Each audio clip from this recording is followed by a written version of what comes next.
today I'm finally going to be trying jelly gouache. I get a lot of questions about the gouache set that I use because you can see it in a lot of my videos. And right now I'm just using Winsor Newton gouache that is squeezed out into this container that I bought from China a couple years ago that is kind of airtight, or it's supposed to be. But it just keeps my paint wet so I can use it kind of fresh instead of reconstituting dry paint and instead of squeezing out paint every time I need to use it. I think jelly gouache sets are supposed to be similar, where you have all these containers of the different colors and the container itself is supposed to help keep it fresh, so you can use it in a similar way. I think the other appeal of it is that it's pretty easy to get a hold of on like Amazon or online, and the actual paint containers are really generous, so you get a lot. They also come in fun pastel colors, I think, so there's like a pink one and a yellow one and a blue one and this one. So when I open it up, there's a little mixing palette on the lid. One thing that kind of weirded me out about these sets is the fact that they're so pretty, I guess. These mixing palettes are not a neutral color, so I'm very used to mixing on kind of like white plastic. So I wonder if it'll throw me off to have this kind of teal background when I'm mixing. And then the set itself, there's a little thank you card, there's a little postcard, and another card that has the different paints that are included. So something that kind of worried me about these sets is when I saw people post about them on Instagram, for some reason it looked like the colors of the paints were very strange, like that there would be pastel colors included. The palette that I use is very classic, I think. It comes from the types of paints that I like to use when I oil paint. So I prefer having like a cool and a warm tone of each color, so like a cool red and a warm red, same for yellow and blues. So it seems like a lot of the colors that are included here are what I would want in a set for myself, which is good. Though we'll see what they're like when I actually try them. The colors themselves are in these sealed jelly cups. I think that's where the name comes from, jelly gouache. These are like the little containers of jelly that you can get at Asian grocery stores. These say that they're 30 milliliters, so if I compare that with my tubes,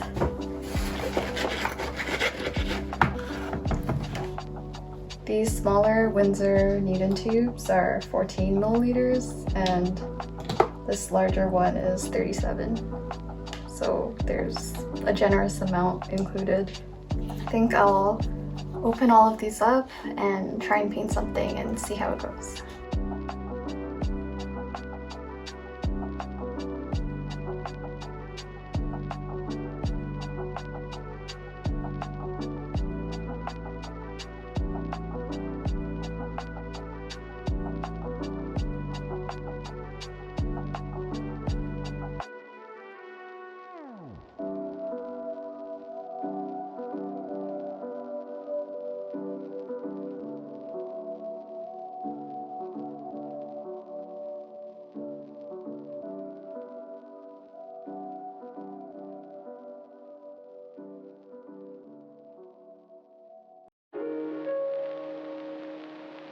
To get an idea of what the paint is like, I did 2 different paintings, and this is the first one. It's from a photo that I took in the countryside in China a couple years ago.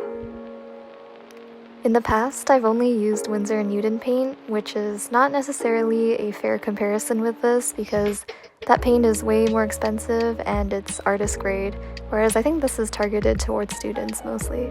So just keep that in mind. Something that I noticed fairly quickly is that the white is a lot less opaque than the Winsor Newton white. Note that this is definitely to be expected because the Winsor Newton paints cost way more than this. but as you can see in this process video, I go over the sky a couple times to get it to become opaque. My first impression of the other colors was pretty good though. They seem decently pigmented, and if anything, I would recommend getting a separate tube of white anyways. The texture after these paints dried is also different from the Winsor Newton paints. So gouache is supposed to be matte, but the Winsor Newton paint, if you get it thick enough, it's just a little bit shiny on the surface, and I find that kind of makes things look a little more vivid. So with this paint, it dries completely matte, which makes it look a little dull compared to what I'm used to.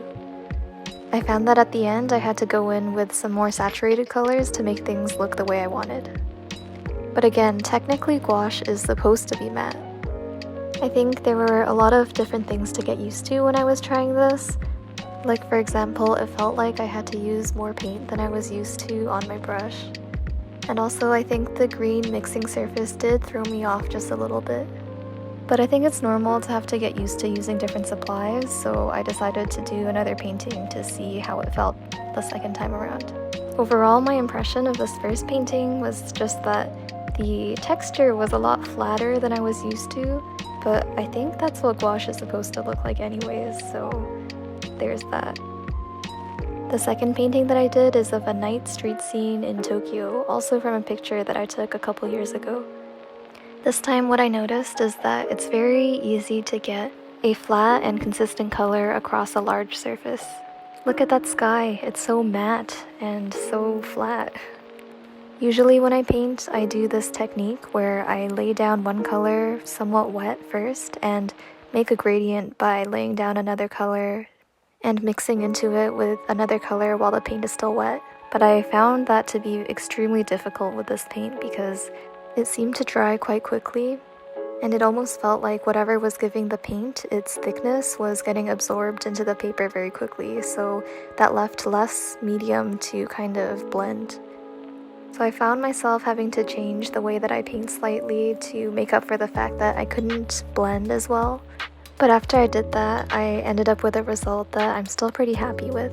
Now, a lot of what I just mentioned might sound critical, but I think it's important to remember that this paint set is so much less expensive than the Winsor Newton paint.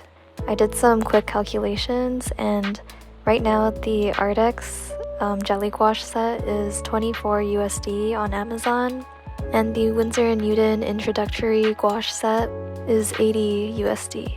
In that set, you get 10 tubes that are 14 milliliters each, so in total 140 milliliters, whereas with this Arrtx gouache set, there's 18 colors and they're 30 milliliters each, which makes a total of 540 milliliters.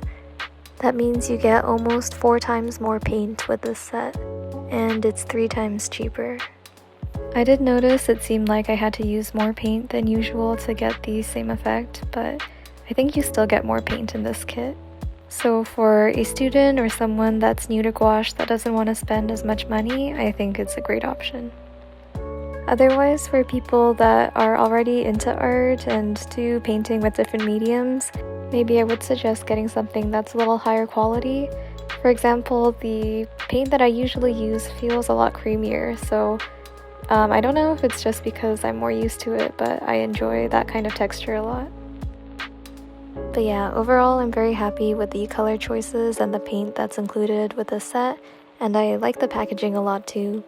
After I finished painting, I put the lid of the set back on, and when I checked on it a couple days later, the paint still looked very glossy and wet, so I would just suggest to keep them wet. You can drop some water on it every now and then or spritz it with some water, which is what I do with my own paints.